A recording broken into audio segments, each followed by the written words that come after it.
welcome, for hopefully the last time that I have to say this. I love you, Colonel Sanders, a finger-licking good dating simulator by the one and only Kentucky Fried Chicken. I am so close to a mental breakdown. I literally spent like an hour at least trying to make this work for a stream and recording at the same time because we were having some audio trouble. But we should be good now. So, anyways, let's get started. Finally. Oh wow. Let's just take in this amazing title screen. You know, we have, and you can see my mouse, but you know what, it's fine. We have a really nice, you know, pocket with the handkerchief. He's very, I don't like that he's so sexy. Anyways, why don't we all start a new game? Ooh, before we get started, tell us your name. My name is Lee.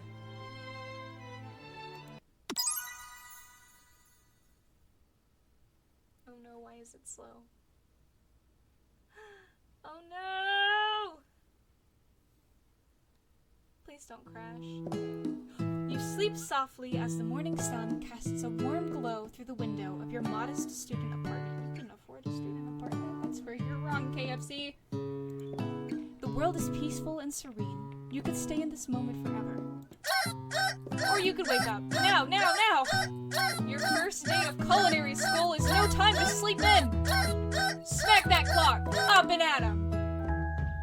Lying in bed, you stare at the ceiling, thinking about everything that awaits you at the prestigious University of Cooking School, Academy for Learning. This is not my camera, that's a microphone.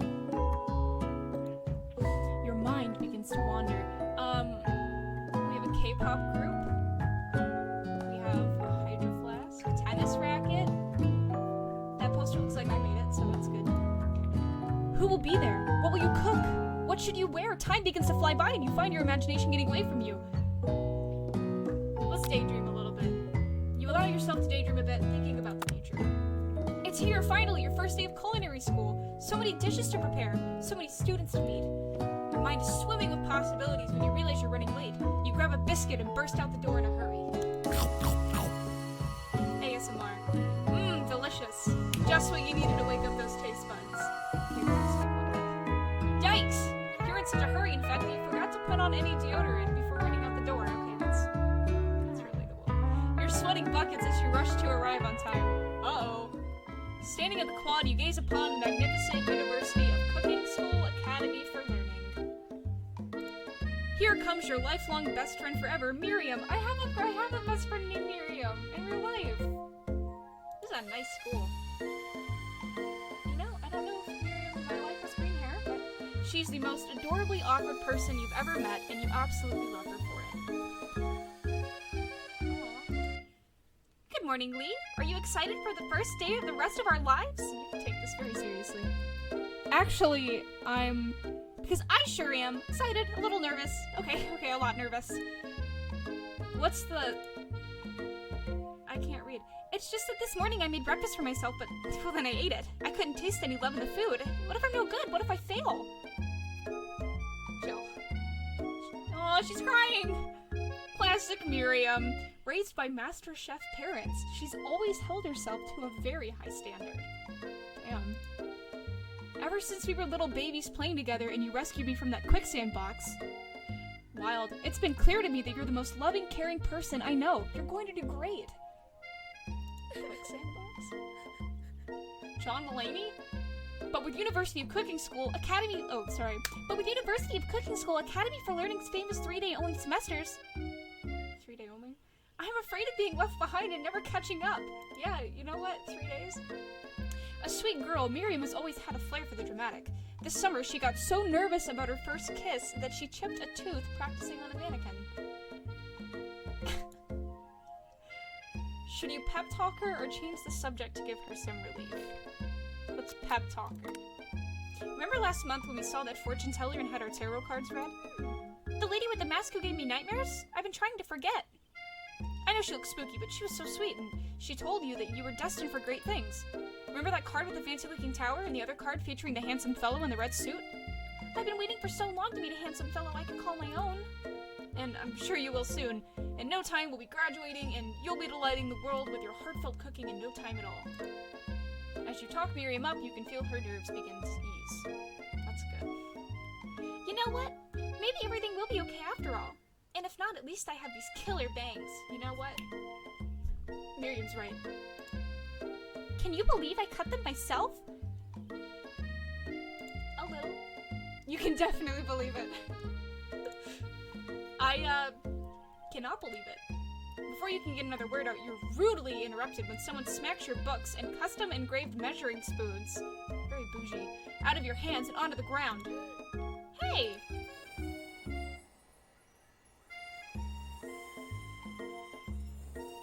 It's Ashley, your arch rival. She's totally evil, but you can't help but be filled with jealousy. It's the titty window. She can get anything she wants, and she knows it.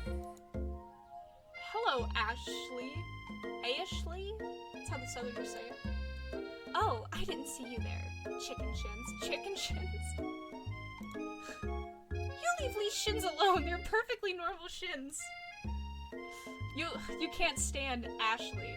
Even her name is annoying. You know for a fact that it's actually Ashley, but she had to add extra letters to make herself feel better than everyone. This is shade. If anyone here knows what perfect shins look like, it's us. Don't look at my shins. We're not gonna let you or your really weird insults get to us. Across the quad, you see Ashley's best friend, Van the Man, has stopped to look at his own reflection in the mirror. His pants are so tight, you can see him casually working out his glutes while he styles his hair. No lie, they're rocking glutes. What am I playing? Van? What?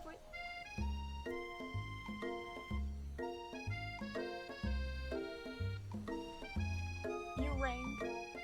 What kind of voice do I give this guy? We'll figure it out. You've never been sure what their arrangement is, but as long as you've known them, Ashley and Van have been just as close as you and Miriam, but substantially more devious. It's because they're different genders. KFC, don't be so straight. I can't believe the University of Cooking School Academy for Learning would ever allow people like you to attend as students. Damn. I know, right? You'd think they'd just hand us our diplomas now. Okay. I wish I could do men's voices. Or maybe hire us as professors. You amateurs could learn a lot from us. Apparently he's gonna be James now from Team Rocket. With the first day of school about to start, there's just not time to properly tell these two off, so you resist the urge. Let's go, Miriam. I could resist the urge. See you later, losers. That is a toddler. As you approach the door, you see a goofy-looking kid pushing hard against the window directly next to it. This game makes me feel bad. Oopsie. I think it's broken. You reach forward and easily pull the door open. Should do the trick. I love you! God, I wish I could do Butters' voice right now. I think you mean thank you. My name is Pop. I was named after my Pop-Pop. He's old. Duh. Could someone like this also be a student at the school? He must be one heck of a chef. Also, his name tag clearly says Bob, but I guess he's reading it upside down. I love the amount of brain cells. Hi, Pop. I'm Lee. So, are you going to make me hold this door all day? Nope. And with that, the young man walks into the building ahead of you. Is it just me, or is he kind of cute? It's just you. I think it's just you. See, look, KFC knows me so well. Are you kidding me? Is that really a JoJo character? 2 worst tarot cards. I'm so sorry. I haven't been able to see the chat until now. It's fine. You know what? KFC made this game. It's not like it's gonna be good. You have a friend that goes to cooking school and it's like this? Damn. You both shrug your shoulders before following him into the building. You stand at the edge of the room, unsure of where to sit. I feel that. Other students wander in and keep themselves busy chit-chatting. No fucking way. No fucking way! A scruffy-looking pooch takes his place at the podium at the front of the class! Adorable! Send sprinkles! Now, quiet down, everyone! Who is this unreasonably cute pup and why is he in our culinary class? You must be Sprinkles, head instructor and CEO of UCSAL. Uxel. Please, call me Professor Dog. I may be cute and a little and fluffy, but I still demand respect. Woof. Oh, he's so cute. What? A cute dog is our professor? This is the best school ever! I guess only a dog's nose is capable of picking up all the nuances of fine dining. You'd think. Out of nowhere, wind begins to rush around you as a swirl of cherry blossom petals fill the air inside the classroom. I'm chilly! Someone close the window! And then, he walks in.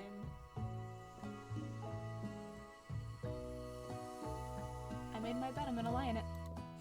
You're immediately swept up in the aura of this new student and his remarkable goatee. Who knew anyone could be so handsome? Time stands still. It's him! If it isn't my favorite student, Harland. This is already gonna work out. Colonel Sanders interrupts Sprinkles, sorry, Professor Dog, before he can finish his sentence. Please, call me Colonel. That's just gonna be his voice from now on. Colonel Sanders. A hushed murmur rolls through the classroom as Colonel Sanders walks down the aisle of desks. Suddenly, the room is sweltering. This is really gross. Sweat begins to bead across your brow. This feels like a fanfiction. You feel like everyone is looking at you, and you're not entirely wrong. And this over here must be Sweaty Sweats a lot. Maybe we should open that window back up before Faucet Pits melts into a puddle and evaporates entirely. God, he really does look like a JoJo's Bizarre Adventure character. Hold on just a second. Nobody talks to my friend like that. It's too late. You two both know my name. We were in kindergarten. We were in the same kindergarten class. And what is with all of your really weird insults? Besides, when Lee sweats, it's not gross. It's beautiful. Look at that shimmer. That's really gross. You turn to find Colonel Sanders standing right in front of you. Do I? Oh! Colonel Sanders, beautiful angel that he is, stands before you, smiling gently, his hand outstretched. He has a little pen pocket on his sleeve. What a nerd.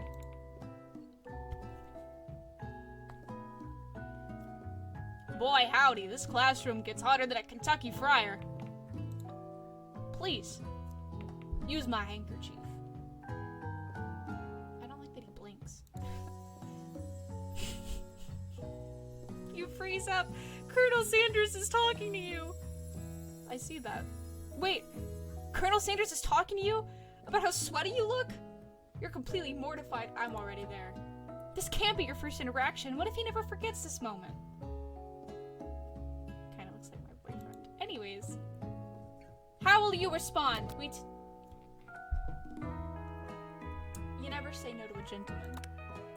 You stretch out your hand, and Colonel Sanders places a fine silk handkerchief in it. It's so beautiful you hesitate to press it to your face, but when you do, oh god, the feeling of it is transcendent. It has this natural scent on it. It smells of the most delicious chicken you've ever Ew, he smells like chicken? I'm gonna Miriam has a crush on me? Probably. Professor Dog steps in to settle the class down and set some ground rules. Welcome to the University of Cooking School, Academy for Learning, the greatest culinary academy in the world. The birthplace of culinary legends past, present, and future, many challenges await you. There will be tears. There will be blood. There might even be really adorable tiny food. God, I hope so. And when all is said and done, there will be a battle. Oh god. You will lift your sporks and compete in the broom cooking arena. Oh no. Just then, another student enters the classroom and interrupts the professor's rousing speech. Looks like he's from Animal Crossing. Hi guys, sorry I'm late. I hope everyone had a good summer. I really miss. Quiet! Late to class is bad enough, but interrupting my monologue? You're on the fast track out of here, young man. Are you sure you're even in the right place? Don't you recognize me? This is my 3rd year in this school with you as my teacher. Everyone stares at him blankly. Does no one remember me?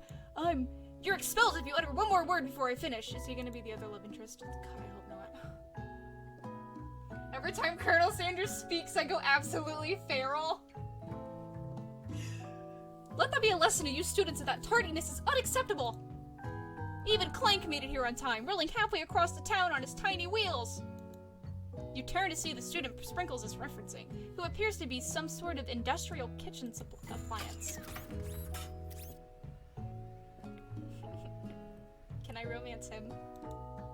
The class bursts into laughter. Oh, Clank, you rascal. Sprinkles walks in the classroom, but Sprinkles was already there. As everyone stands in silent obedience, when he gets to you, he lifts his nose into the air and takes a deep sniff. This is a fetish.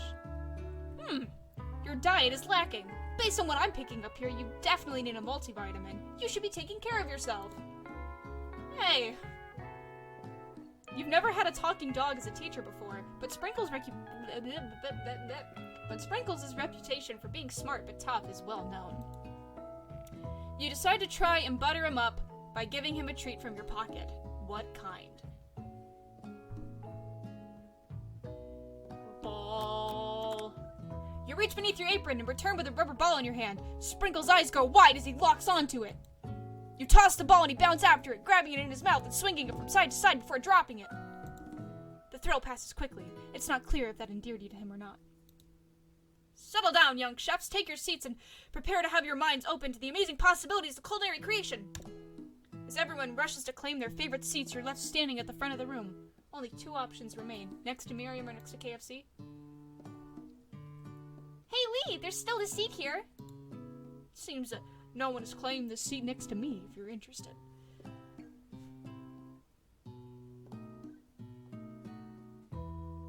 You love the industrial fire? Me too. Man, fuck KFC. We're sitting by our best friend. You move to take your seat by Miriam. Sisters before misters. I'm so glad that you have I'm so glad to have you near me to support me through this class.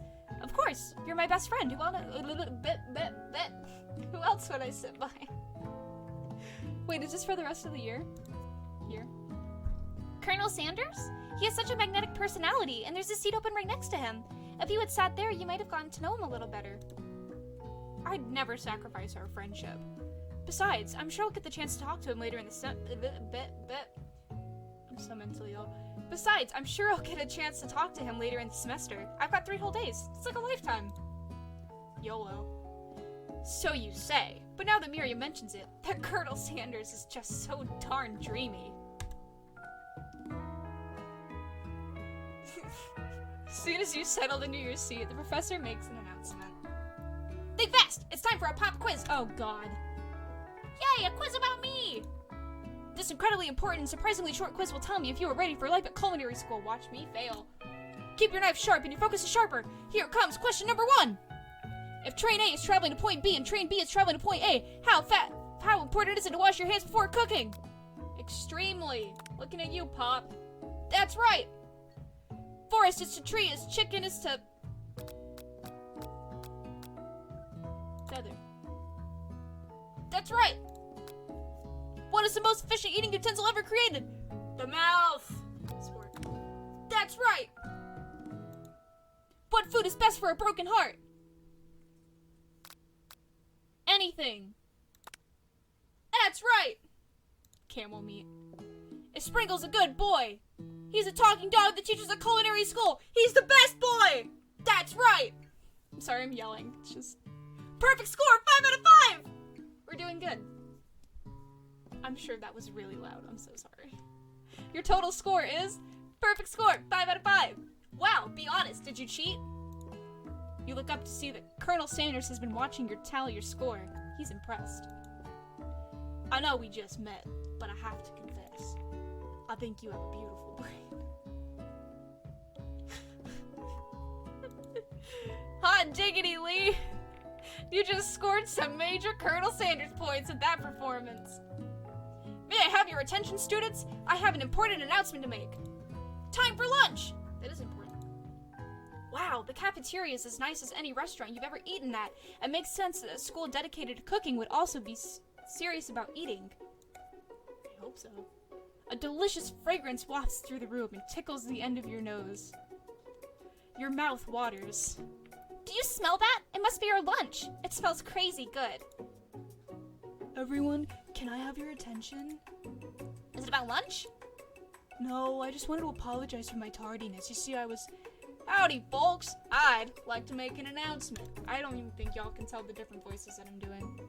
Hey, It's about lunch. Everyone cheers. Fuck you, weird kid. But Shh. Lunch, lunch, lunch, lunch, lunch. She said shush. In honor of the new semester, I prepared something special to share with everyone for lunch. She has a deeper voice than I thought. That must be the smell I smell. Indeed, that smell. You hold your breath. It's just coochie. Waiting to see what food this mysterious student has created. You've heard that he's very talented, but are the rumors true? Is this? Colonel Sanders lifts a large bucket above his head. Its contents glimmer in the light. That's some greasy-ass chicken. Piled high are huge pieces of chicken, breaded and fried to a crispy, golden finish. Sapiosexual Colonel Sanders, did you have to say that to me? The aroma envelops you, and...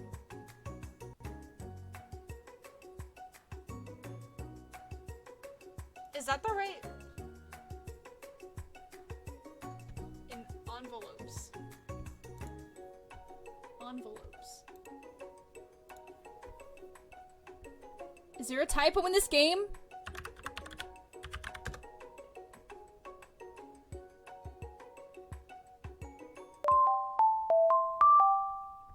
Oh no. Shh. I'm so sorry, my alarms are going off.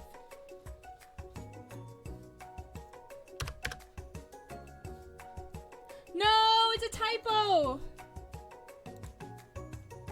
The aroma envelops you, and you begin to feel warm and safe. Burn Toes is here! Fantastic, welcome back. Colonel Sanders has filled a bucket with chicken? What a novel concept. Your stomach begins to grumble as if to say, stop thinking and start eating. For years, I've been developing a secret recipe for the perfect fried chicken. By my calculation, nothing less than 11 herbs and spices are required to achieve the perfect balance of flavors. You look around and notice that every other student has a pen and paper and is scribbling notes as fast as they can. It's good to be back. It's good to see you. But that's all I'll say about that. What? Oh, sorry. What? You think we want your stupid secret recipe, dude? Pshaw. Nah, my dude. Nah. He's gonna be that voice. I'm just, drafting a last will and testament in case, one of those ingredients is, poison. Got him! I like that that's how that went. He looks around nervously to see if anyone else is laughing at his sick burn. You wait to see what zinger Ashley is prepared to follow up, but she suddenly takes a different approach. Oh no. Yeah, and I was just writing in my diary.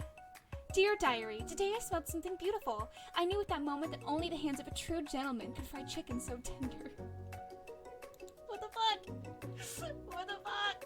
You see her body language change from bitter and evil to sweet and innocent as she slides closer to Colonel Sanders.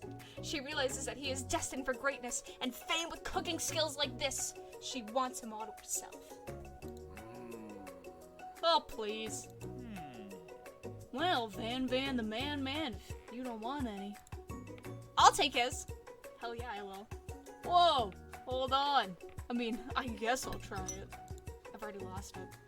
He takes one bite and his eyes grow wide. I see that. He starts contorting his face as he tries to hold in his pure exhilaration and acts unimpressed. He just nutted. Easy now. There's enough for everyone. Please, my fellow classmates, dig in. You take one of the pieces of fried chicken out of his bucket and sink your teeth into it. Sexy. It's amazing! Tasting Colonel Sanders' food transports you to another dimension. Alone with your taste buds, gripping a drumstick, hell yeah, in your hand, you float weightlessly. Let's see, focus your mind and meditate on this moment. Try to identify every flavor. Swim towards the light. Savor the moment and everything that tells you about Colonel Sanders' culinary heart. We're here to bone him, so let's do it. The flavors in your mouth are beautiful, pure, heavenly. What a guy! Alone with the flavors, you feel something that can only be described as love. For a man? For a flavor? Are they the same? Ew. After tasting his food, you try to get some one-on-one time with Colonel Sanders. With Colonel Sanders, not with the Colonel. You approach Colonel Sanders. Colonel Sanders smiles ever so softly as you approach. He stops what he is doing and allows you to break the silence. Colonel, I wondered if I could talk to you for a second? Anything for a fellow chef. What exactly was on that chicken? Nut. How bold... Sorry. How bold to come out and ask. It's an idea I had for a new combination of flavors that will make me my fortune and establish my legacy for all time as I open a chain of highly successful fried chicken restaurants. No big deal. It's just you and me here talking. I can keep a secret. In fact, I've got some of my own that I'd be willing to trade. I do not! What's the rush? The semester's only getting started. We've got 2 more whole days to get to know each other. You're right. He's clearly not going to give it up easily, but it doesn't hurt to be persistent. You know what they say about secrets, Colonel?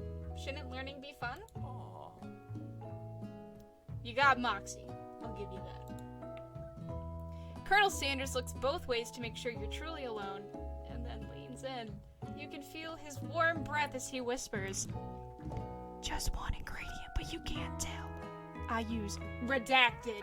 It's something my great-grandmother taught me." Redacted? Wow! You'd never have guessed that. In fact, you're not even sure where you'd get some if you searched.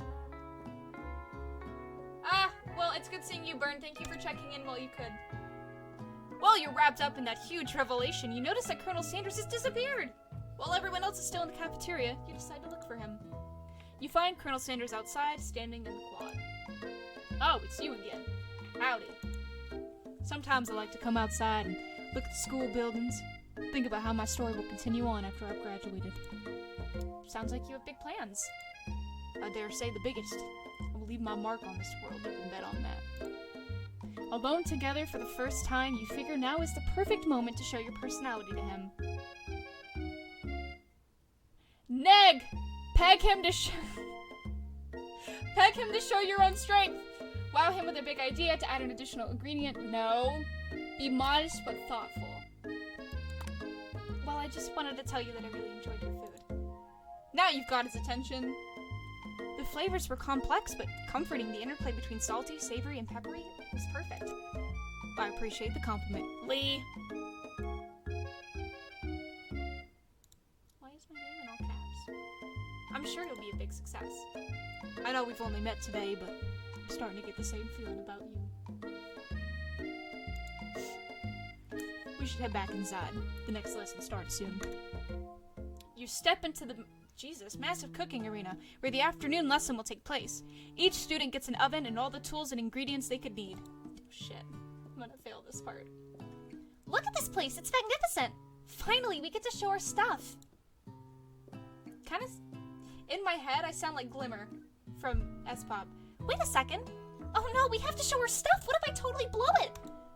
You're not gonna blow anything, except maybe kisses to the crowd of fans you're gonna earn with your signature adorable tiny food creations. Bow, bow, bow, bow. I'm just gonna put those in there myself. Welcome, students, to the cooking arena. For today's lesson, we'll be cooking with partners. Hurry up and pair off. I got too enthusiastic. Pardon me.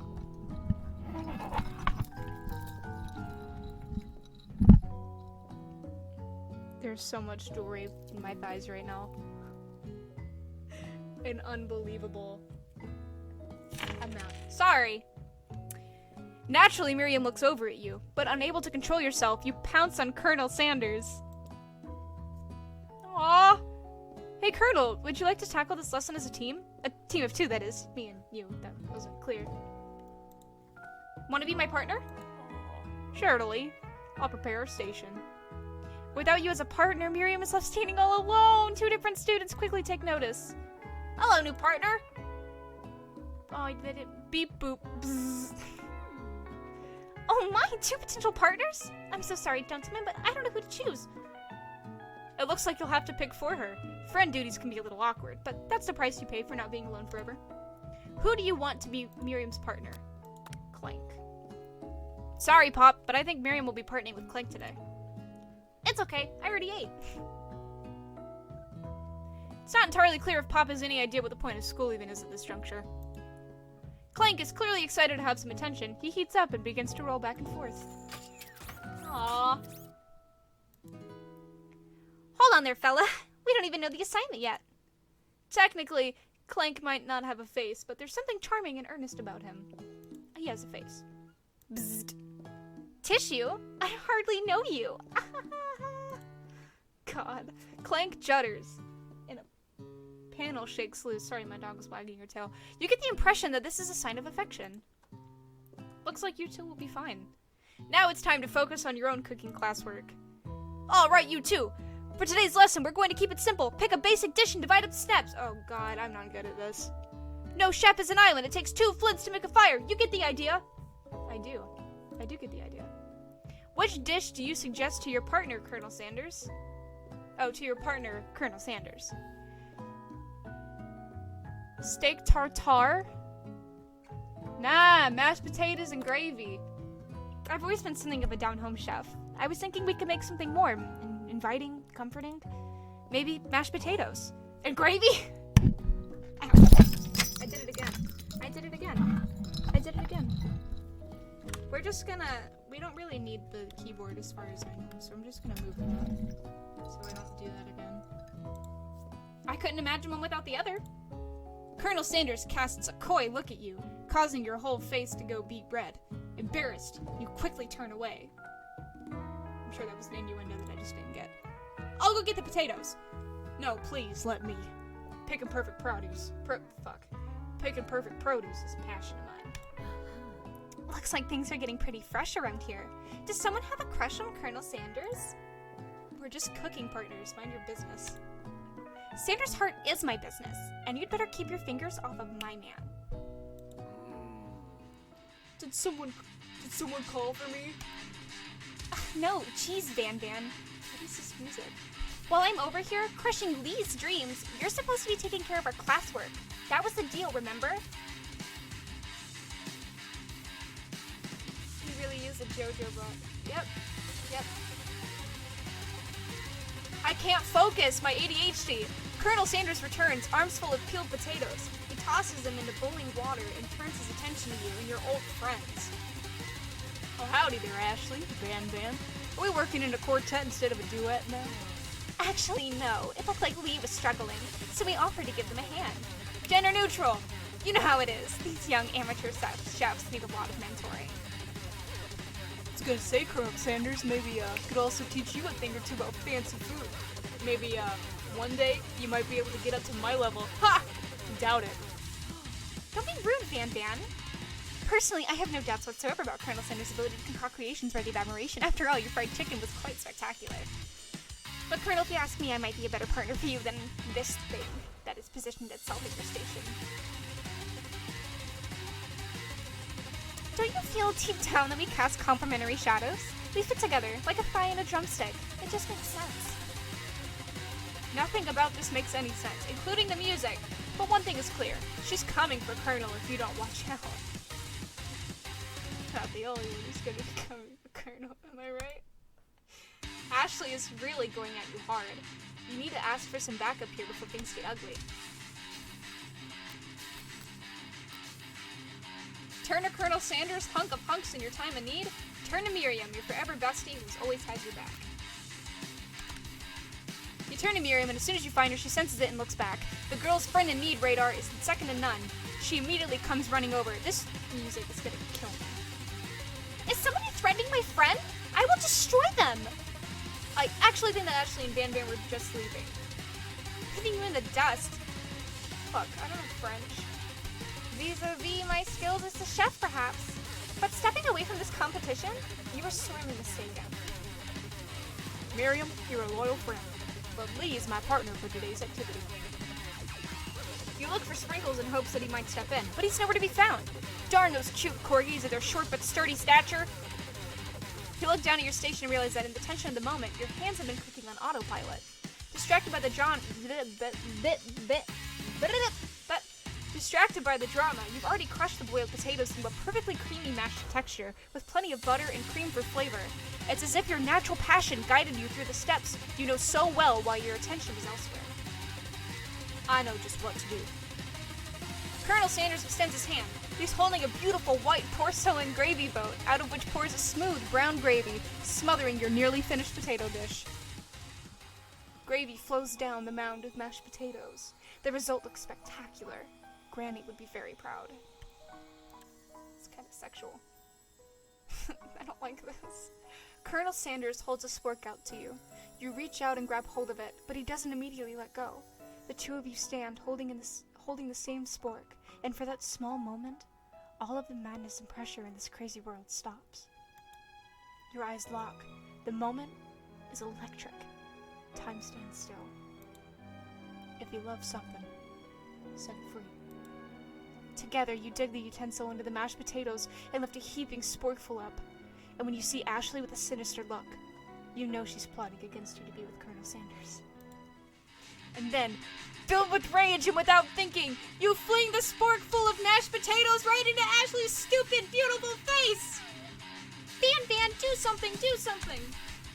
Scooping up a fingerful, Van tastes the dripping mashed potatoes and gravy, realizes that it's delicious. Horrified by this revelation, he slinks away. Will he ever be able to cook something with so much love and integrity? Hold on right there, Lee. We do not waste food in the broom cooking arena. Colonel Sanders, I expected better from you. If you throw one more spoonful, you'd both better be prepared to eat it from wherever it lands. Oh, God. Can I have potatoes, face?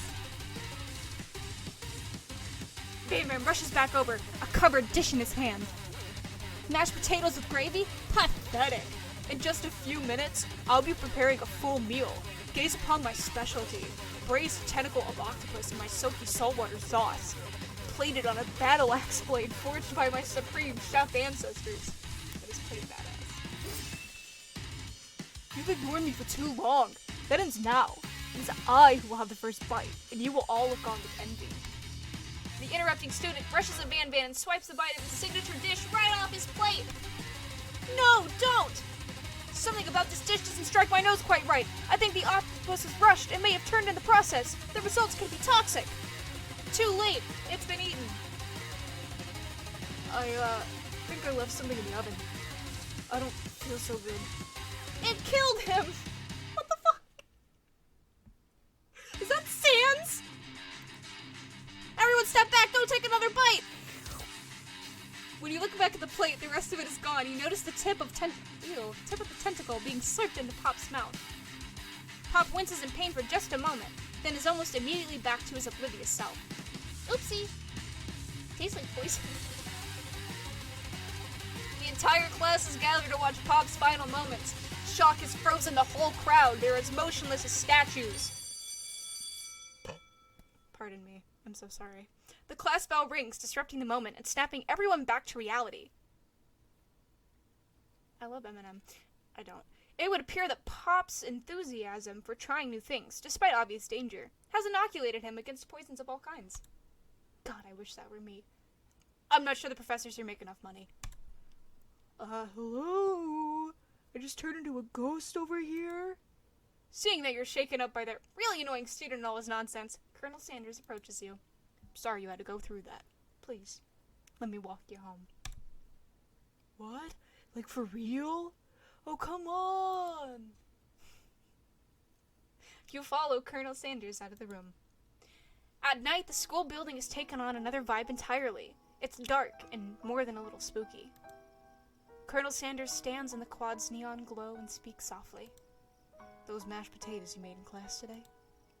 Before you go on, I want you to know, they're not a great representation of my skills. I didn't even realize I was making them. They were amazing.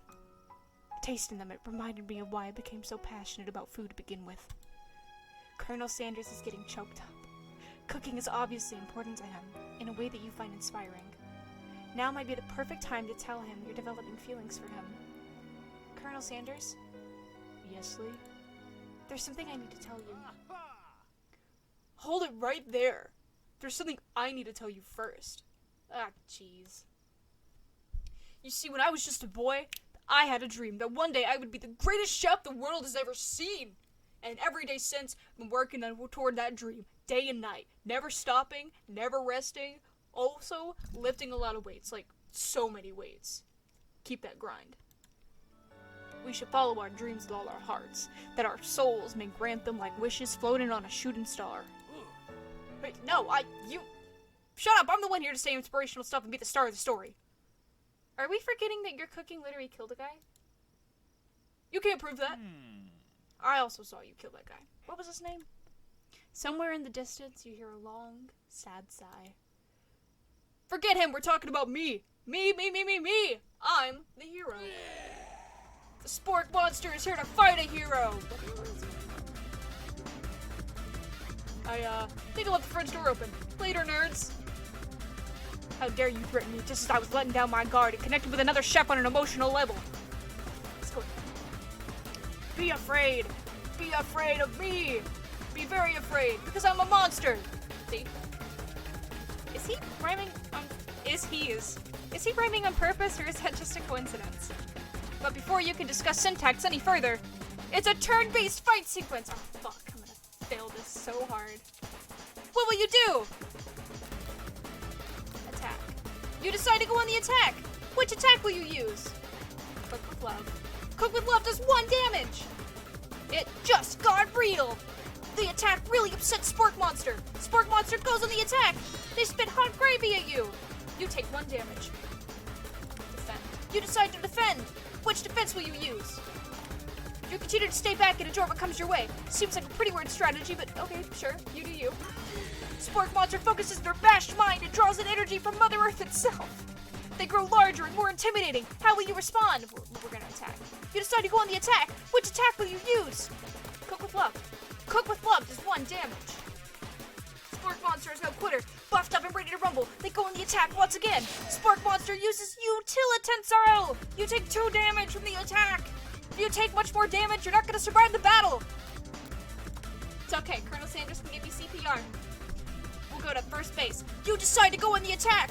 Cook with love does 1 damage. Spork Monster is oozing cheese sauce onto the lawn of the quad. I wonder who is going to have to clean that up. Hopefully not me. Feeling vulnerable, Spork Monster prepares for its ultimate attack, Rounded Edge! What is going on? Vile villain, you ready to tear stops now! Stops here. Shit. Colonel Sanders summons the energy of 1,000 chickens! Pot Pie Power Pinch!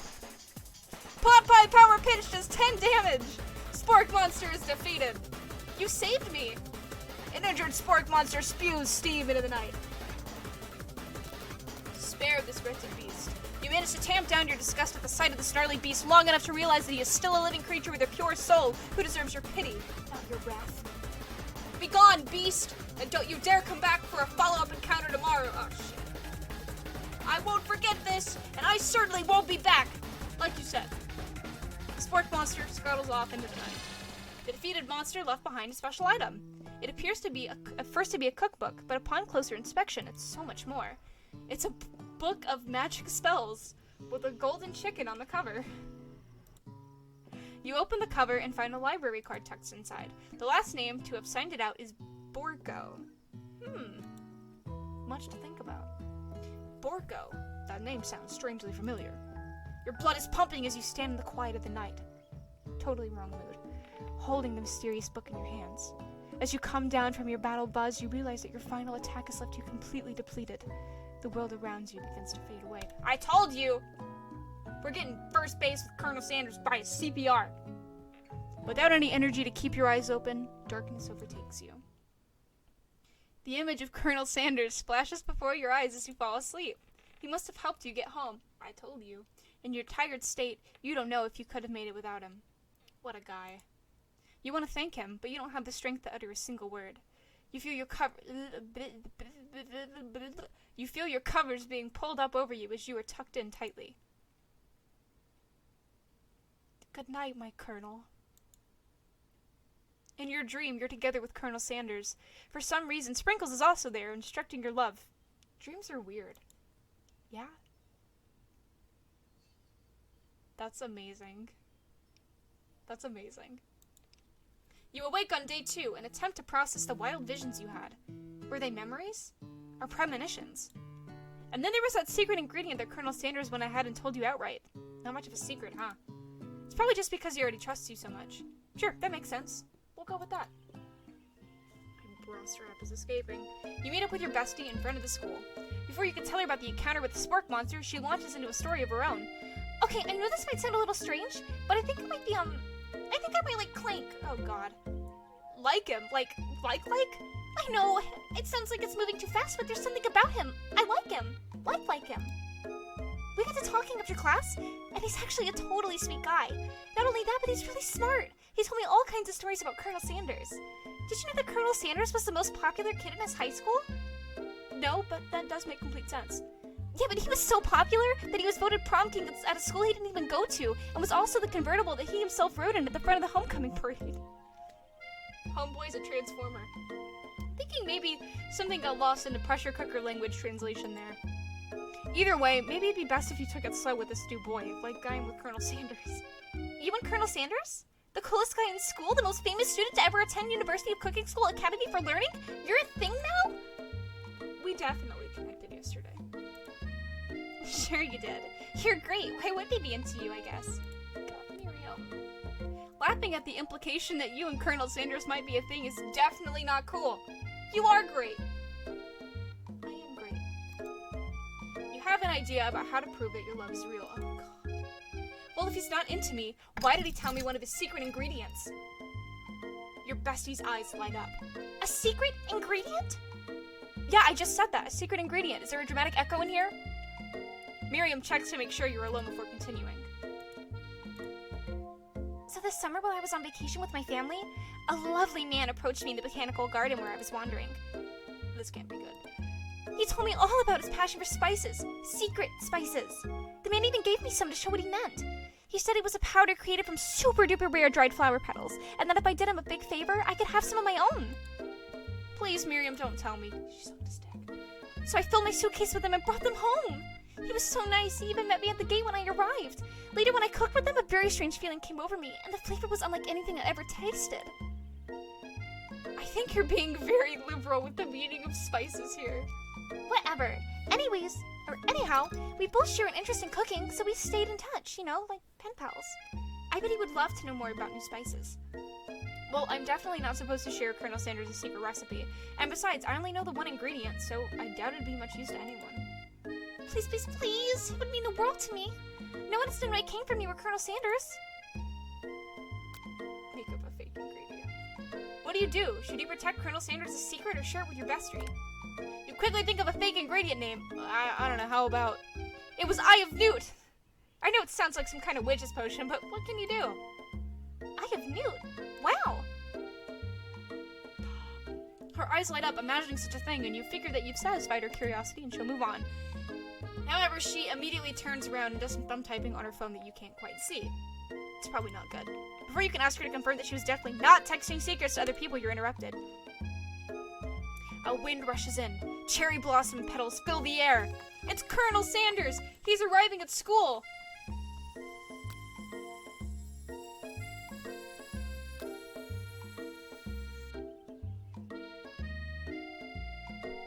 Much to think about. Let's stand back and admire his majestic glory. Colonel Sanders' horse is truly a thing of beauty. Without ever acknowledging that he's being watched, he does a short horse dance before dismounting with a flourish. He then slaps the beautiful creature gently on its rear, sending it running free into the countryside.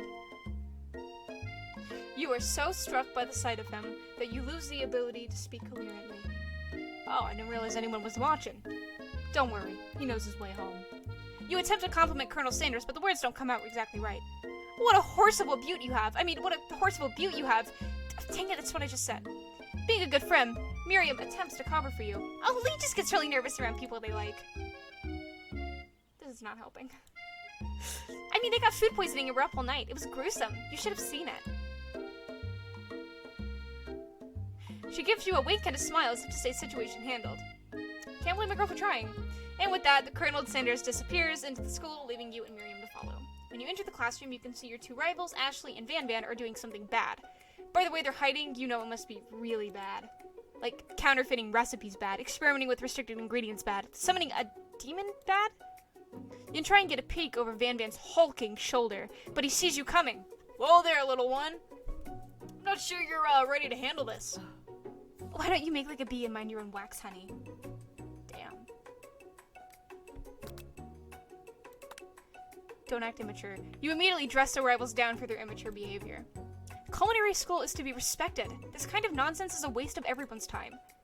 Now you've upset them. Oh, and you're the emperor of cooking, are you? You make the rules? I'm not sure you know a good deal if it ate you. Honey, I know a good snack when I see one. Being the best chef in the world takes more than just culinary skills. It takes creativity. It takes panache. And it doesn't hurt to use a little evil. You finally get a look at what it was they were hiding, and you instantly recognize it. It's a book! Just like the one you found after your encounter with the spork monster. That's the same book I found last night in the quad. Ashley immediately elbows Van Van, who hides the book behind his back. I don't know what you're talking about. This book is a family heirloom, and its contents are secret. You notice that they haven't been studying the book. They've got Pop pinned to the wall, and they're tossing potato skins at him as he tries to catch them in his mouth. We're playing! Before you can dig in any further, you're interrupted by the arrival of more students. It's almost time for class. Wow. Beep beep. Clank must be running late. He's in such a hurry that he rolls right over Van Van's meaty foot. Hey, watch it, you bucket of bolts. You watch how you talk to him. He didn't do anything. Psst, womp. What do you think who do you think you're talking to? I've never heard such language. Not even from a stand mixer. Get it? Stand? Womp womp. No, your mother was a stand mixer. Thank you for making the noise for me. Van Van jumps to attack Clank, but Clank shocks Van Van, sending him flying across the room. Protect me, Colonel Sanders! These crazed men are about to come to blows. Blow. I think it must be over me, but I'm not interested in either of them. She's got crazy eyes. Ashley's tone has completely changed in an instant. She bats her eyelashes at Colonel Sanders. Surely he must know that this is a ruse, right? Gentlemen, get a hold of yourselves. Save it for the arena, or at least. Or don't. Honestly, what do I care? I got a lofty career aspirations to focus on. Maybe I can help you with your business plan. Just then, Sprinkles arrives to signal the true start of the class day. He's painting, which doesn't seem that abnormal. Panting. Sorry, can't read. He's a professor, but he's also a dog. Students, please, take your seats. I apologize for my late arrival. I spent the morning chasing a car all around town, and my tiny legs are very, very tired. But I'm here now, and I hope you're ready to learn. You try to give Sprinkles a pat on the head, but he snarls at you. Sorry, I get a little worked up if people try and pet me before I've had my morning coffee. Let that be a lesson to you. After he catches his breath, Sprinkles regains control of the classroom. Without further ado, we'll review the global history of my favorite foe, the chicken. You want to pay attention to the lesson. You do. Which is why in 1776, at the signing of the Declaration of Independence, it was a chicken who first signed their name. But you can't help but daydream about Colonel Sanders, and you miss most of the important parts. When you come to, Sprinkles is holding a tray of food in front of you. Well, Lee? Naturally, this appears to you to be a sample platter. Which item do you want to sample? Dog biscuit! Because of the shape it's baked in, you assume that the dog biscuit is a treat made by Sprinkles, an example of his own culinary talents, perhaps? You reach out for it when Sprinkles jumps up and bites onto your cooking apron! Oh. I fucked up. What kind of monster would steal a dog's favorite biscuit? Your apron is left in tatters. The entire class looks on in horror as you fall unconscious from the embarrassment. I never even got to taste it. Is this the end? You fade into darkness, but something is there. The spork monster? Borko? What are you doing here? It's not your time, my friend. Your act of kindness has not been forgotten. You watch as your apron magically repairs itself. Fuck, I clicked too early. Thank you, my friend, wherever you are. Which item do you want to sample?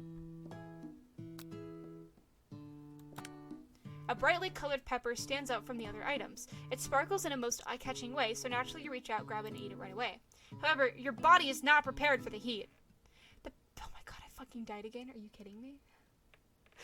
The pepper has triggered an intense spice hallucination. It feels like forever as you trip through the universe. My friend. Ooh. This guy again? I'm here to give you an important message. Ooh. You must avenge my death and fulfill your destiny. All you must do is... I'm saying to fulfill your destiny, all you must do is... Sorry, I think I've still got some spice stuck in my throat. It's fine, I'll work through.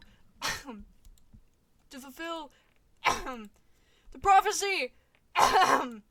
You feel yourself begin to regain consciousness. Oh, man. You come to and find everyone is staring at you. The pepper was the last of its kind on Earth, and now it's gone forever. How do I fuck up this hard? You think to yourself, geez, I should pay better attention. We all make mistakes. I'm sure I'll forgive you. Someday. Come on, it's time for lunch. Before anyone can relax, the cafeteria lights dim, and your rivals enter to make a dramatic announcement. Today's lunch will be prepared, oh fuck, wrong person, by a timed competitive cook-off.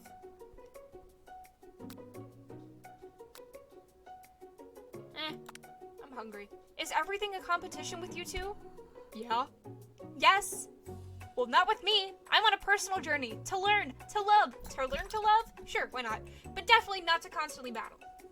Yeah, stop getting your genres crossed. Don't you have some portable monsters to capture or something? You're too self-aware. I need to eat if I'm going to have the energy to sustain my education and pursue my dreams of becoming a master chef. How are any of us supposed to get anywhere if we're constantly fending off challenges from every know-it-all with an apron? Besides, I already brought my own lunch. Lee, you should have it. It will give you the energy you need to succeed. It's so tiny! My special grilled cheese and tomato soup, with chocolate milk to wash it down and a tartlet for dessert. I'm gonna cry. It only takes you about 5 seconds to eat Miriam's tiny food, but it's just what you needed for motivation. You know what? I've learned enough for today. Let's battle. Shit. Just as things reach a boiling point, Sprinkles steps in. Surely he'll put a stop to this madness. Now, students, please settle down. This is a lunchroom, not a sportsing court. Finally, a little sense. You breathe a sigh of relief. At least not until we turn on the timer. Just then, a huge light blasts you in the face, reading the words, "Timer ready." That's what I'm talking about. Aroo! I'm a furry. I stand corrected. If it's a battle you want, it's a battle you'll get. My bestie can be the best of them. Best believe it. Like a diamond, I was formed under pressure, and now is my chance to shine. I'll defeat you myself. You had his chicken and you made mashed potatoes and gravy on day 1, and you're feeling like you could really impress him again here. It's time to boil some water for the potatoes. Think fast. If the timer runs down, you'll be forced to pick randomly. 100 Celsius. That's right, but how would you have even gotten into the school without knowing that? Winner gets to rub my furry belly. Would that be enticing offer motivate you? You're going to need to season this chicken before you cook it. You don't know Colonel Sanders' recipe exactly, but you have an idea. 11! That's right! You might not know all of the ingredients yet, but at least you're headed in the right direction. Tail wagging intensifies. Now that you've got some basic steps going, it's time to elevate your craft! What state of mind offers the most flavor? Gratitude! That's right! You must never take this opportunity for granted if you hope to succeed. Your classmates are rooting for you, but Ashley is simply stronger and faster. You'd better pick up the pace if you want to survive. When you were a child, your father told you to never forget where you came from. Every day you meditate on his advice to draw energy from that place. A small town where big dreams are born! Yeah! This is your shot and you're not gonna miss it. Aroo! You try to shut out the noise of the arena. Focus on your cooking. What is the sound of success? Sizzling! Shit. Don't make me get the spray bottle. You notice Colonel Sanders out of the corner of your eye. I believe in you, Lee. He's actually cheering you on. Which would be awesome, except knowing he's watching you makes you totally forget what you were doing. Now all you can think about is Colonel Sanders. Kiss. Shit. Grr. One dessert cookbook, which do you take?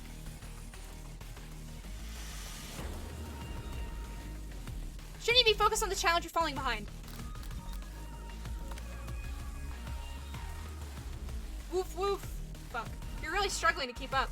At the next station over, Ashley's already begun planning the elements of her dish. It's wonderful and complex. To make up time, you toss your biscuit dough into a stand mixer. As you do, the crowd gasps.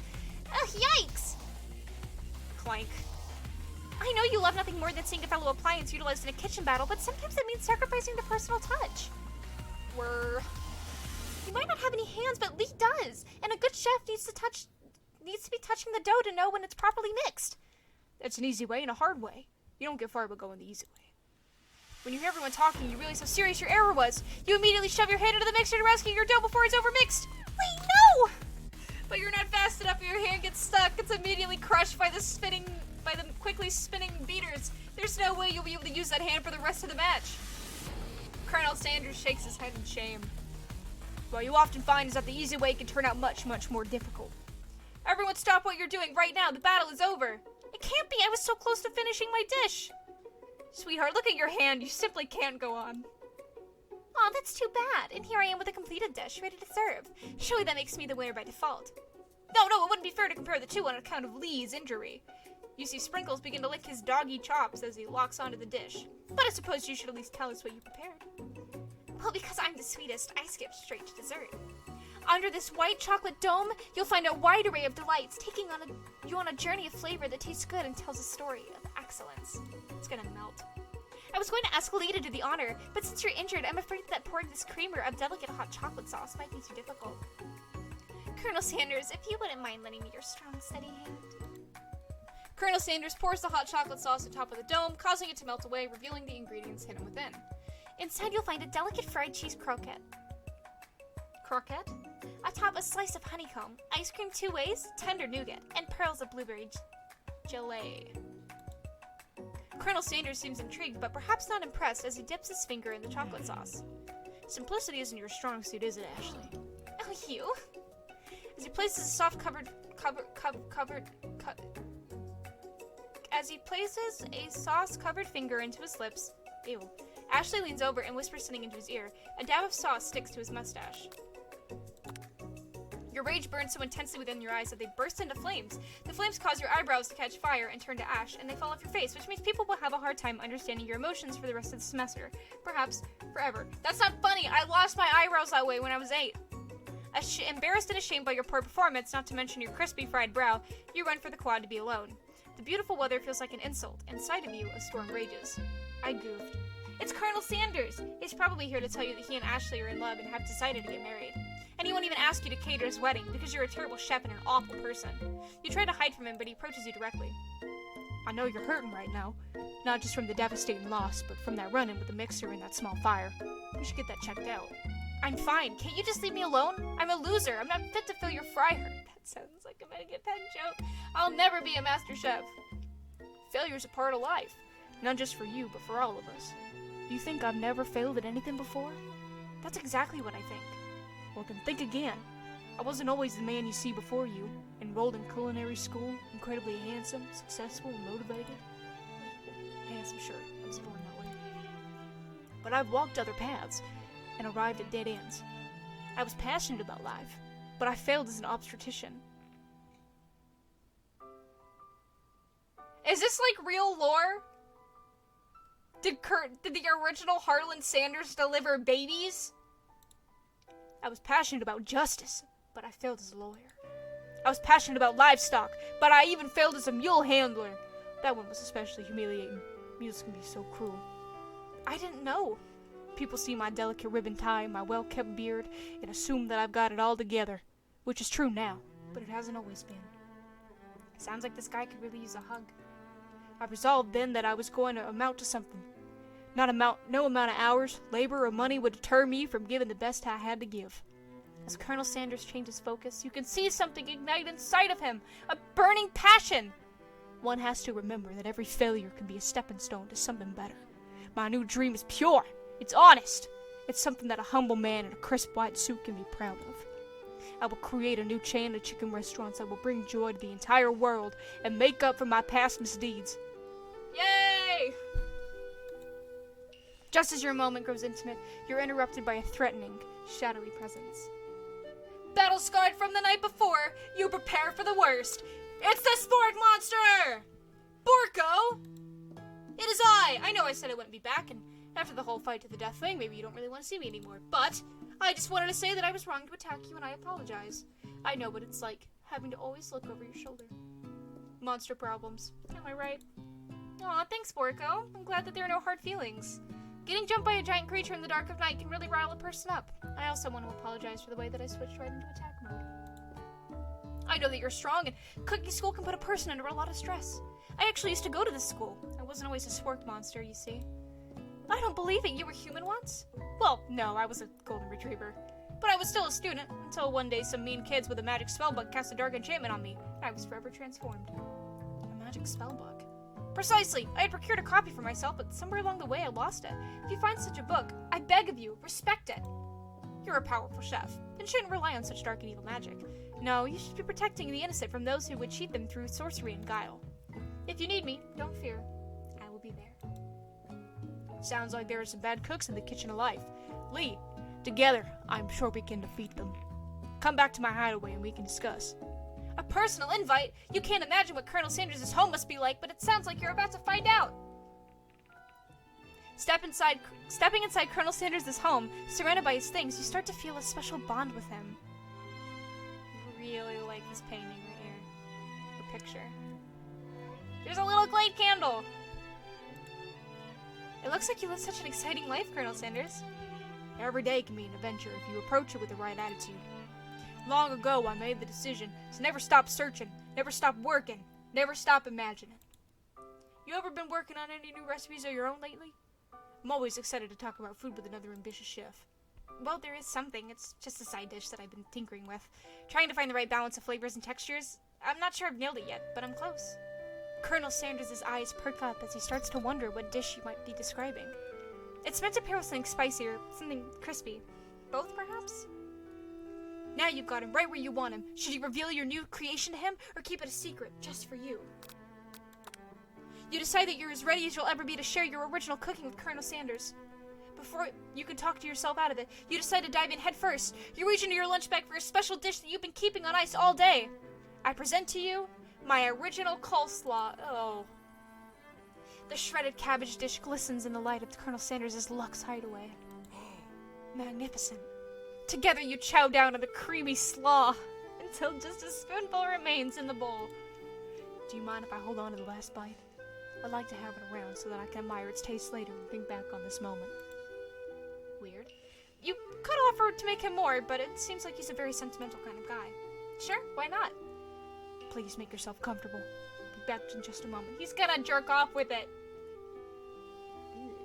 You realize now that now would be the perfect time to do some snooping. Around the room are various items that you can look closer at. Each item seems to radiate memories and emotions. Tap on an item to discover more about the Colonel. A scented candle. You pick it up and try to identify the smell. Power tool? Freshly starched collar? Piece of wood floating in a lake? Summer of '69? No! It's one of the secret recipe ingredients. It's redacted! You gaze out the window across the vast lake and mountain range beyond. Just then, the ghost of student pops up! Are you thinking about heading out into the world on a quest to avenge my death? Wait, what? I never even learned your name. Why would I avenge you? I could just tell you my name right now. Can't you see I'm in the middle of something? You open the window a crack and the ghost of student is swept out with a breeze. You take a closer... Please don't be ashes. Urn sitting on a nearby pedestal. It says, here lie the ashes of all my past careers and business failures. Poor guy. This must be where he keeps a secret recipe. Can chicken be prepared sashimi style?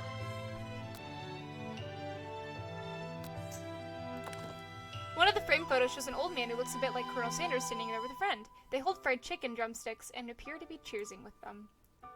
They are not doing that. You look closely and see that there's a short inscription.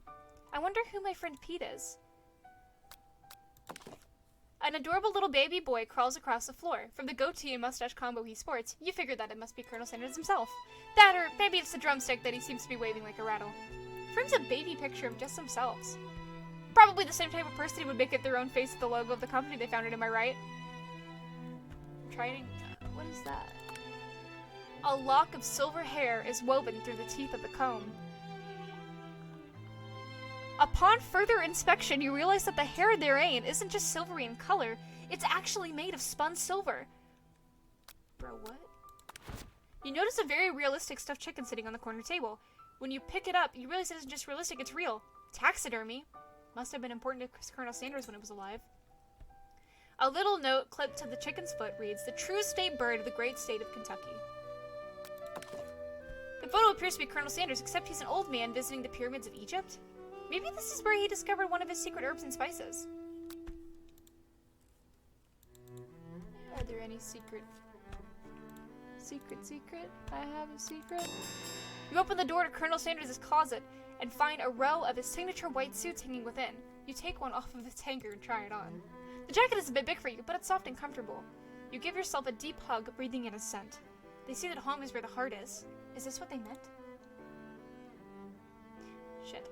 Before you can look any further, you hear Colonel Sanders returning. He has a new dish that he's been working on, and he wants you to taste it. You try to act casual until he asks you why he's wearing his jacket. I don't usually loan those out, but I must say, it does look good on you. Oh crap, the jacket! You forgot to take it off.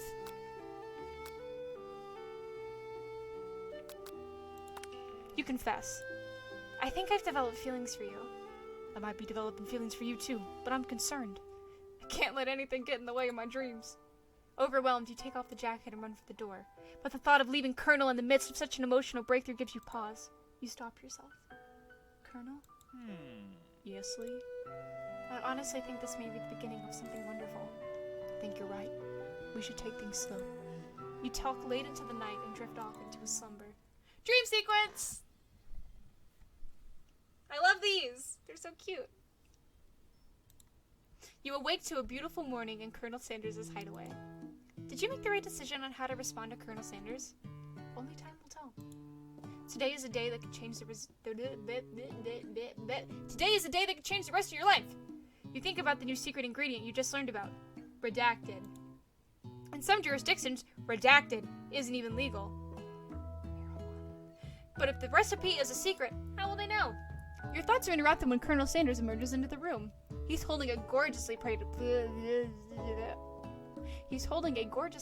breakfast, and your mouth waters at the sight of it. Here's a simple breakfast I just whipped up. It's meticulous. You taste Colonel Sanders' food, and it takes you on a journey. When you return, he's waiting to ask you an important question. So, would you say that we're the perfect match? How presumptuous. My cuisine and your taste buds, that is. Such confidence, such grace. Could he be the world's greatest gift to cookery?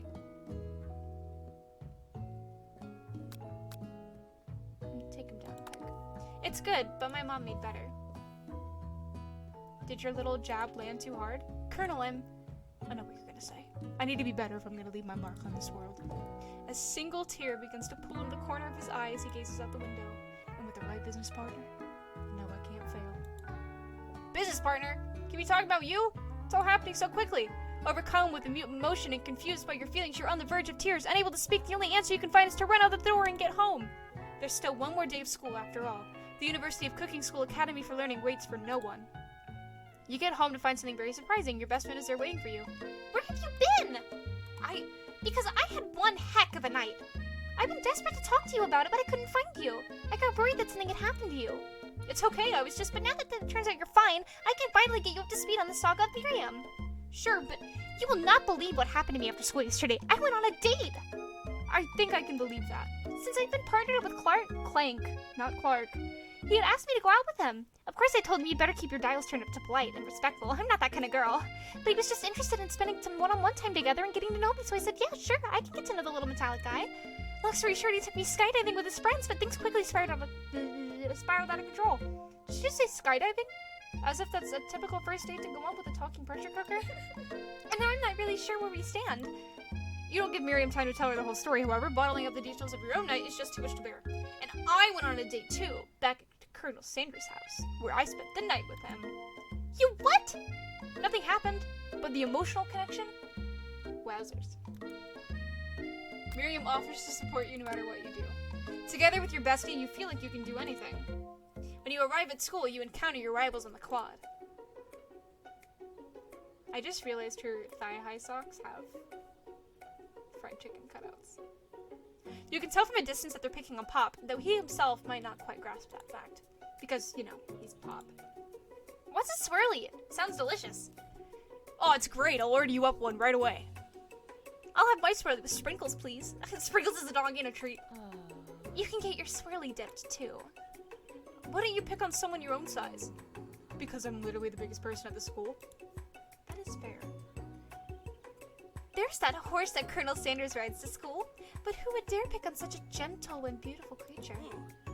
Got some nerve, Lee, suggesting I pick on a defenseless horse? Now you're twisting my words, and I won't have it.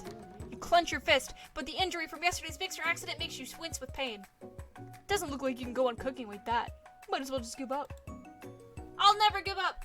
Ever! My ears are so itchy, I'm so sorry. Colonel Sanders arrives just as it appears things are close to boiling over. A naturally intuitive person, he senses that something has been going on.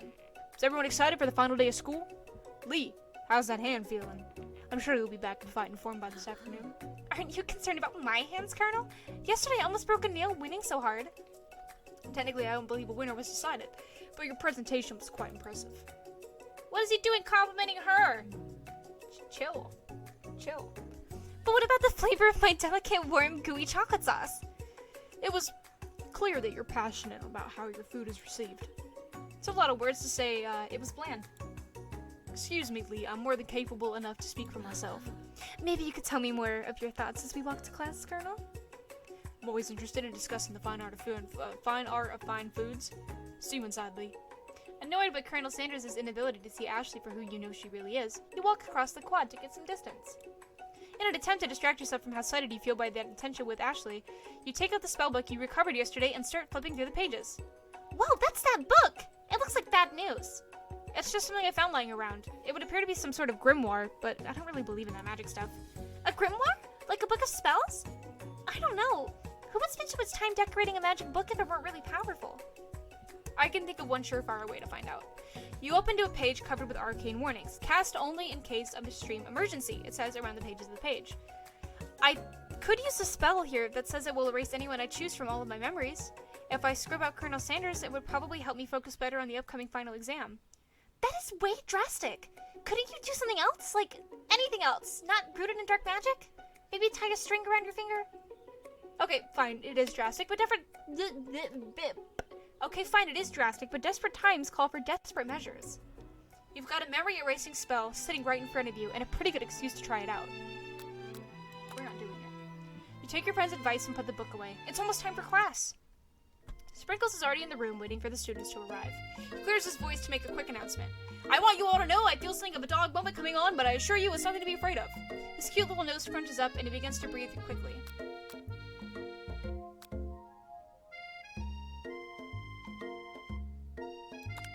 Sprinkles stops in his tracks. He focuses in on the window. The room is deadly silent. When you follow his gaze, you see a tiny orange squirrel perched on the cherry tree outside. Sprinkles turns feral and runs to the window of the classroom. He begins barking uncontrollably at the squirrel outside. Terrence? I thought I told you never come back here, Terrence! I will destroy you, Terrence! Sprinkles is barking ferociously, drool flying off his face. Squirrel looks over, but doesn't say anything back. You wonder, is that even a talking squirrel? Who named him Terrence? You'd better not show your chubby cheeks around here ever again! After Sprinkles is satisfied that its presence has been felt by not only Terrence but any other squirrel in the hearing distance, he returns to his professional tone. I apologize for the outburst.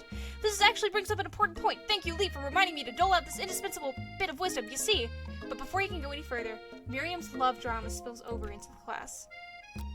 Sprinkles is interrupted by words and sparks coming from the back of the room. I told you to save it for after class! Aww. You think I wanted to be thrown from a plane strapped to a stranger? Miriam and Clank appear to be arguing, but you still haven't learned to speak Clank's language of mechanical noises. But no, you had to show up your cool kid friends Jeff and Joan, J and J forever. Watch us from a triangle in midair as we descend. Triangles are the strongest shape, don't you know? Yeah, well, that doesn't make it a great date. Beep. Then take Jeff and Joan with you. You could all hold hands as you pedal down the mountain, or up a cliff for all I care. Said beep. Clank begins to shudder. Steam pours out of the gaps in his panels, and then a loud ding stops him in his tracks. Knowing that a seasoning is gonna make me want to eat that, Clank. Clank burps out a completely deep-fried sneaker, considering that he himself is wheels, not feet. It's not entirely clear where that came from. In terms of deep-fried footwear, I guess it looks okay? Clink slowly rolls out of the room to be alone with the shoe. Everyone tries to pretend like they didn't see that entire thing go down. Nothing like a loud public breakup to cast a pall over the final day of school. Well, that was unfortunate. But we mustn't be distracted from what lies ahead. The final competition showdown challenge exam! I'm still working on the title, but I think you get it. The test time approaches. See you all in the arena. But before you can think about your upcoming competition, there's a very beautiful soul nearby in need of a pep talk. Hey, Miriam, are you okay? Okay? I'm so mad. I could smash a tiny mug, spilling several droplets of hot cocoa all over the floor. How could he embarrass me in class like that in front of everyone? Her tiny cocoa was a delicious treasure, so you know that this breakup is no joke, even if the source of her frustration is such a silly boy. I know that you know this, but I'm gonna say it out loud. You don't need anyone. Me and you, we're gonna cruise through this final test and hit the carpool lane to Success City. Miriam brightens up, imagining the wind rushing through her short bangs, but she hesitates to embrace the feeling all the way. You're not gonna saddle up on Colonel Sanders' stallion and ride off into the sunset without me? Of course not. Well, maybe, sort of. But I'm sure there's a pony out there with your name on it, and a ranch big enough for both of us, and whoever else we want to bring along. If it's not Pop or Clank or anyone else you meet today, tomorrow, or this whole year, so what? You're a special person who shouldn't settle for the first someone to show a little interest anyhow. Miriam gives you a big hug and wipes the tears from her cheeks. I should really review my menu for today. I'm gonna make a very special soup. And I bet that Professor Dog is gonna love it up. While you were pep talking Miriam, you completely missed lunch, but that's okay because you had a better idea of how to spend the time before your exam. You've decided to head to the arena early to practice a dish. This is it, the location of your final challenge, a test of will, a test of courage, a test of talent, and a chance to beat the pants off of Van Van, the supposed man-man, and his evil counterpart, Ashley. As planned, you begin to run through a quick test of a recipe you've been working on, Lee's famous chicken pot pie. I like chicken pot pie.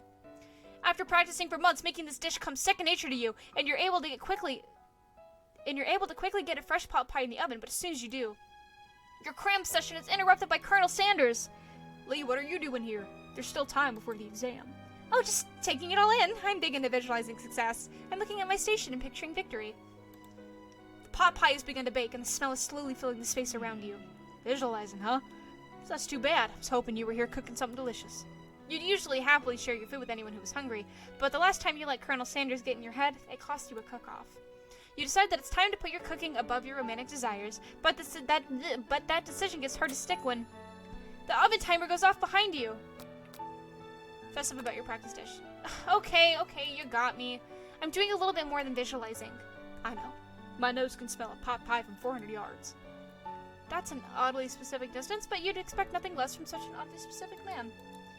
You knew it was pot pie just from the smell?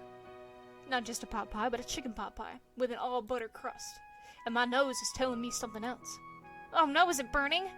No, I could smell that it was made with a heaping help of TLC. But it'll probably start burning any second if you don't pull it out. The moment of truth! Wow. It's the best pot pie I've ever tasted. I've always loved country cooking and I could eat this all day. There's no time left, the final showdown is about to begin! Sprinkles lays down the ground rules. There are no rules! That is, except to cook with everything you've got. You step up for the cook-off of a lifetime. You said the mac and cheese plus the pot pie you've been practicing are just the dishes that'll push you over to the edge of victory. Meanwhile, both Van Van and Ashley are prepping wildly elaborate dishes per their usual over-the-top selves. Miriam has her giant magnifying glass and several sets of tweezers. She's definitely prepared to go big, going small. Colonel Sanders seems to be harnessing his 11 herbs and spices, but he's trying to find a way to improve on his something perfect. His original recipe, all rights reserved, fried chicken. I'm such a klutz. This is why women shouldn't be gamers.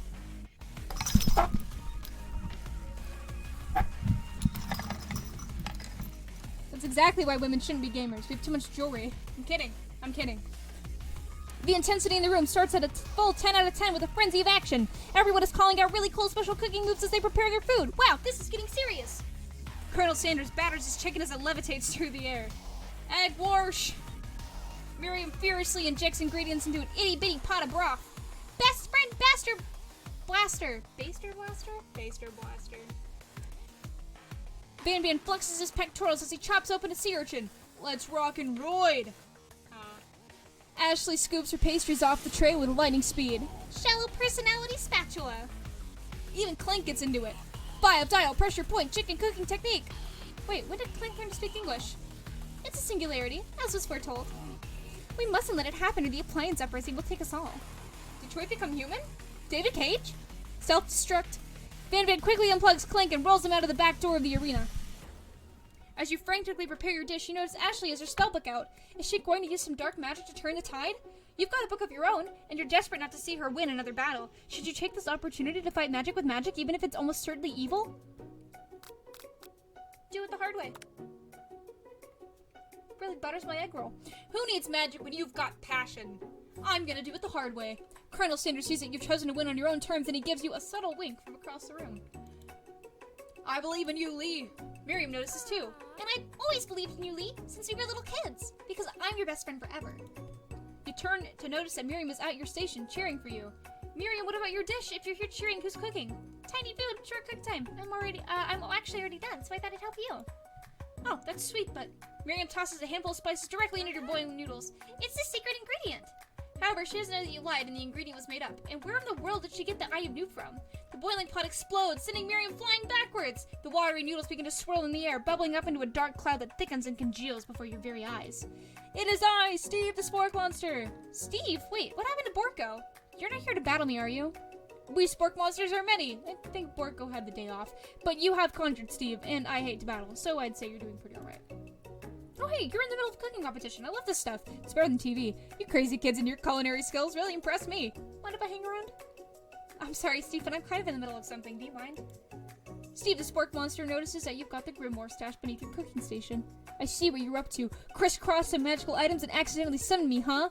Yeah, you guessed it, sort of. If you're here, would you mind tossing some fresh noodles in a pot of salted water? I'd love to! I've always wanted to be a top chef, actually. You know, when I was just a little spork pup back in my old country. You can feel Spork Monster winding up to tell a very long and involved story. And you don't know exactly where they came from, but it seems like it was probably lonely there. Actually, you know what? Maybe you should watch from the stands. I really need to focus on this competition. I understand. It's kind of like that time in monster school when I had fallen asleep during scare tactics class, and when I woke up, he tossed a serious stare at Steve, and he takes his hint. He takes a hint. I'm so sorry. I'm just, like, flashing y'all. You're welcome. Never mind. I'll tell you later. Good luck. Having suffered this huge setback, you don't know how you could ever win. Summon extra power! I can do this! I have what it takes! I came here to win! Your hair turns mac and cheese orange. As culinary energy flows through your body. My heart is pure. My hands are steady. My taste buds have been preparing their entire lives for... Yes, Lee, you are the chosen one. You will avenge me. The power you'd been summoning immediately fades back out. You interrupted my inspiring monologue. Sorry. My heart is pure, my hands are steady, my taste buds have been preparing their entire lives for this moment. I will show the world my cookery. You begin to levitate off the ground. Energy courses through your body. You know that with this power you can do anything. Except turn back time, which would be super useful because while you were powering up, your chicken pot pie overcooked in the oven and can't be served. But don't worry, dear Lee. You may have suffered some setbacks, but all is not lost. Impressed with your fortitude, Colonel Sanders decides that you have earned his support. I've been watching you today, and I must say, I'm truly impressed. You've been thinking on your feet, known with the punches. He steps up to your station and stands right beside you, and I'm here to help. All you've managed to make is mac and cheese, and time is almost up, so you're gonna need it. But Colonel Sanders, what about the test? What will happen to you? What about the rules? Following the rules has never been my kind of thing. I follow my heart. What a guy. Colonel Sanders unfolds a delicate white towel to reveal the most delicious fried chicken tenders you've ever laid your eyes on. And besides, sometimes unexpected combinations can have a surprising effect that surpasses their individual efforts. Are you suggesting? If we combine forces, we can form the perfect food union. Time's up, students! With time expired, it's the moment everyone's been waiting for. You must now prepare to present your dishes. A handful of students stand tall, but the class seems incomplete. It seems we're missing some students. Pop? Clank? From off-screen, you hear a pure and innocent giggle that can only come from one student. I'm flying! It sounds like it's coming from that broom closet over there. Miriam, would you mind? Inside of the closet, you see Pop hanging on a broom hook by the elastic of his underpants. Pop, get down from there right now! Let me guess, did Van Van have something to do with this? Would someone ask for a wedgie? Who am I to refuse? I thought a wedgie was a salad. Looks like Pop is eliminated from the challenge, seeing how he didn't cook anything. I can't feel my legs. May I be excused? Sure. You kids and your pranks, I must say it's not the worst prank in UCSAL history, but it's not exactly your book material. Wait a second, pranks. Pranks? Clank! Where did that pressure cooker roll off to? You wait to hear a signature word, beep, or other onomatopoeia, but there's none. Somehow we must have gotten unplugged, I guess. We'll have to figure that out later. That leaves only 4 remaining students. Please collect your final projects. Yes, it has been a long semester. Wow, 3 whole days long. But after days of hard work, the time has come for me to eat. Miriam, please step forward. Now describe your dish. I've made tender udon noodles and savory soup. My word, it's so delicate. Is that a teeny tiny Narutomaki I spy afloat in its itsy bitsy bowl? Yes, Chef. Please call me Sprinkles. Chef is my father's name. Yes, Sprinkles. And some green tea made from baby tea leaves that I picked myself. Sprinkles carefully sniffs around the dish before opening his mouth and letting just the tip of his pink dog tongue dip into the bowl. Sublime! Would anyone else like a taste? Oh, come on, I'm not one of those dogs who doesn't even floss. Pardon me. I even have a really cute electric toothbrush for dogs. Fine, I'll enjoy it all by myself. And in a flash, the entire meal has been devoured. Not that it took much, it was less than a thimble's worth of soup. A+. Rarely do I taste a dish with as much love poured into it as yours. Miriam is overjoyed. She gives you a huge hug. Thank you, Lee, for helping me believe in myself. Van, you're up. Now describe your dish. I made udi over smooth egg custard and axe-honed urchin shell topped with caviar. Did you skewer one type of urchin with spines from a second different colored type of urchin? Urchin? Yes, Sprinkles. A bit much, don't you think? That's exactly why I did it. Bit much is kind of my brand. Doesn't it look cool? Sprinkles leans in to sniff the uni, but he can't get his nose close on account of all the spikes. He begins to paw at it erratically, causing the custard to slosh around. Woof woof. Please be gentle with my cuisine, brah. Grrr. Finally, Sprinkles goes all in, tongue first, but he can't get past all the needles. He reels back as his tongue is poked and prodded. Youch! My tongue! The professor appears to be having an allergic reaction to the sting. I can't eat this. It keeps poking my tongue. Disqualified. A stunning turn of events. Who would have thought that serving food in a bowl made of needles could make it difficult to eat? Makes you think. Dejected, Vanman does not go gentle into that good night. Disqualified? For glamour?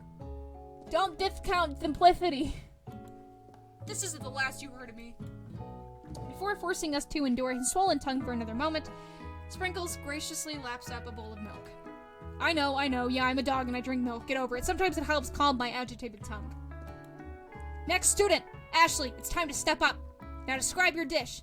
I made orange blossom Turkish delight in a light rosewater syrup topped with French meringue and connected by sugar glass. That actually doesn't sound too bad. Indeed, it's quite delightful. However, I'd ask that you please refrain from eating it or attempting to taste it in any way. It's very fragile and meant to be a display piece. Don't eat the food.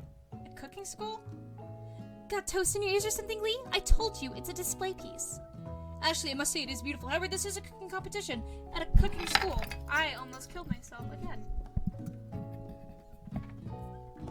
One moment. This is a cooking competition at a cooking school. Yeah, which is why I cooked it, and did an extremely good job cooking it too. I didn't realize that we were supposed to have an eating exam. If I wanted to be judged on eating, I'd go to the college and eating school for the hungry. I suppose you could smell it, if you absolutely insisted, but don't breathe too hard, you might disrupt the sugar spiral. If the food cannot be eaten, it cannot be judged, you are disqualified. Rage overtakes Ashley and she finally cannot keep her two-faced routine up. You wouldn't know high-end cuisine if it cooked you! And with that, Ashley storms off to rededicate herself to being the best, but this time without being shackled by trying to be fake nice and liked by everyone. This isn't the last you've heard of me, either. This class gets much smaller. I'll be teaching myself. You and Colonel Sanders, the final cooks, step up together. 2 chefs?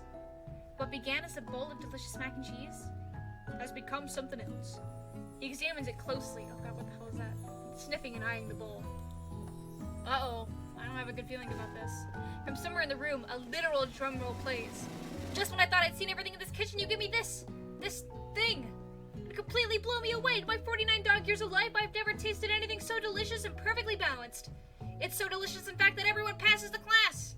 You pass, and you pass, and you get a pass.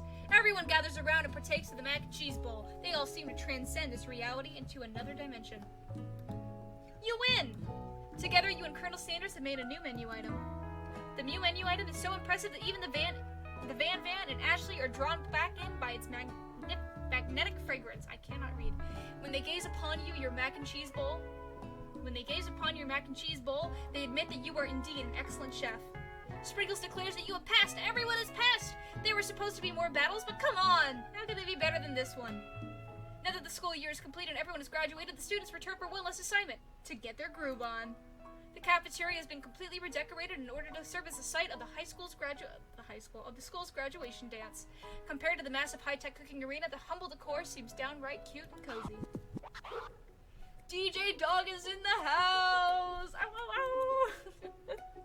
You knew that Sprinkles was a master chef, but also a world-renowned turntablist? Who says you can't teach an old dog new tricks, huh? Van and Ashley tell everyone that they've committed themselves to righting the wrongs they did while they were villains. For a moment, you actually believe them. Not another haunting. No ghosts allowed at graduation. It's clearly written in the school's bylaws. I was never actually a ghost. It was all a trick to get you to finally notice me. Oh, amusing. Now that everyone is together... It's the Spork Monster! He's totally mellowed out. Everyone, the Spork Monster is no more. From here on out, I'd prefer that everyone refer to me by my new name. Party Monster. Student tries to finish what he had to say, but everyone's too wrapped up by talking to Spork. Sorry, Party Monster. Dejected, student walks off. Everything didn't work out for Miriam romantically, but she found the love in her cooking, and you know she's gonna do great. A red carpet rolls out across the floor of the ballroom. It's like a Hollywood movie premiere. Who could command such an entrance? It's Pop! He's arrived late to the dance, but apparently for good reason. Walking the carpet, you see perched atop his dirty chef's hat a crown. Welcome back, Pop. I know you weren't able to complete the final exam and accept your diploma, so we had it mailed directly to your father. We figured it was the least we could do for the school's dean. Oh, now I get it. And we get a new wing on the school, not to mention the honor of educating the son of the chancellor of such and such. The music of the dance is interrupted by the sound of sparking and electrical hissing. It's Clank, who has arrived late to the dance. Now that I have graduated, I can reveal my truth. Whoa, he's still doing the talking thing. I am Clank, and I am not of this earth. I am actually from a faraway planet in another dimension. What? I actually feel like I knew it this whole time. Now that I've learned the ways of your kind, I must return. Miriam, will you come with me? I don't know what to say. Besides, no, obviously. I have just begun to learn who I really am. This isn't the time for me to devote my life to figuring out who you are, Clank. You're blown away by Miriam's maturity. It's pretty clear that she's managed to surpass you in that regard. How? I understand. Kind of. Humans are weird. A portal opens up and Clank disappears through it. Finally, Colonel Sanders arrives. Howdy, classmates. Just like the first day you met him, he has come prepared to feed the entire class. However, it's not enough to just give them a bucket of chicken. This time it's a full meal. I didn't get the most famous chicken man in the history of chicken and man by not reminding people to go out and buy my chicken. The end? Is that it? No, it's not the end. As everyone feasts on their delicious chicken dinner, Colonel Sanders finds you sitting at the edge of the dance floor. Lee, what are you doing sitting all alone? Oh, you know, just waiting for the right person to ask me to dance. I wonder, might you tell me, what are the qualities that you would expect to find in such a lucky person? Off the top of my head, I don't know, a spicy musk, a tidy OT, and a degree from the University of Cooking School Academy for Flirting, just to name a few. Truly is my lucky day. Would you dance with me? Yes, I would love to! As you glide across the dance floor, hand in hand with Colonel Sanders, the future stretches out in front of you. And once my 100 franchise is up and running, I'll be ready to take a day off and I'll be so glad to spend it together with you, Lee. How sweet! We'll work together and play together. Colonel Sanders stops dead in his tracks. Work together? Well, I think this is something I'll just need to do by myself. Well, who will help you run the restaurants? I don't believe I need help. Besides, based on your time at school here, do you really think running restaurants is the best path forward? Could it be? You found a love connection but failed to earn Colonel Sanders' respect as a chef? Can you live with only one half of him? Will you be able to endure sharing him with his other love, the life of an entrepreneur? I suppose I could enroll at pastry school. Oh, my dear Liam, sure that you'll find your place eventually. And along the way, you'll have me by your side. The end! We did it! We finished it! The Colonel Sanders dating simulator. Forgot this is the KFC game. A PSYOP production.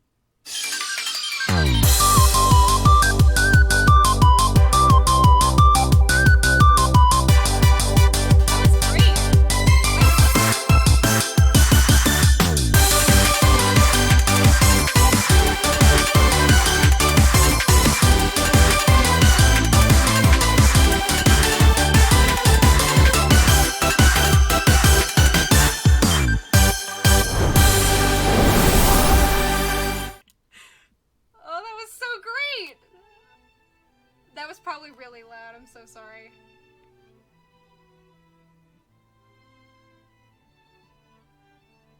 Well, that was the I Love You Colonel Sanders, a finger-licking good dating simulator brought to us by the one and only KFC. Now, given my thoughts for this game, I enjoyed it. You know, obviously this is advertisement, and normally I wouldn't be behind something like this, but I honestly enjoyed it. I think that it was really silly, and I don't think a lot of companies would have thought to do that. Obviously there were some typos in the game, which I thought was kind of interesting, since KFC's supposedly was in charge of this game. But that's easily overlooked by the fact that there's clearly there's more to do in the game than what I had done in this stream. My boyfriend says, I want to code games for KFC someday. They were intentional typos? I don't believe you. I don't believe you. But I thoroughly enjoyed that. I think that was a really fun experience, and for it to be a free game, obviously it's free advertising, but at the same time, it was a free experience. Why don't we check out the credits? No, don't exit the game. It's the wrong button.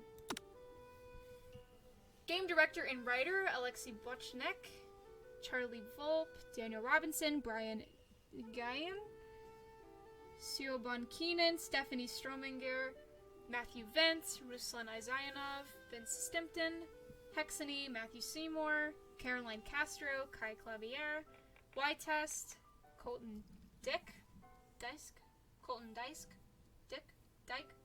Dyke, Shotopop, Stephanie Strominger, and Trevor Conrad. Very fun! Oh yeah, the cinematic storyboard artist is the same person who did the field illustrations, and those looked really good. They really only got 20 people to work on this game? Yeah, I mean, honestly, now that I see most of these names, I'm assuming that a lot of the typos did come from translation. Or if they did not, I don't know. A game by KFC, W+K, and PSYOP. So yeah, that was, I Love You Colonel Sanders, a finger-licking good dating simulator. I thoroughly enjoyed it, and I hope that you did too. And I'm gonna end my YouTube part here, because I'm recording and streaming at the same time. I finally figured out how to do that. So, thank you. Please consider subscribing, liking my videos, and probably commenting a nice insult. We'll have to see. I'll be seeing you later.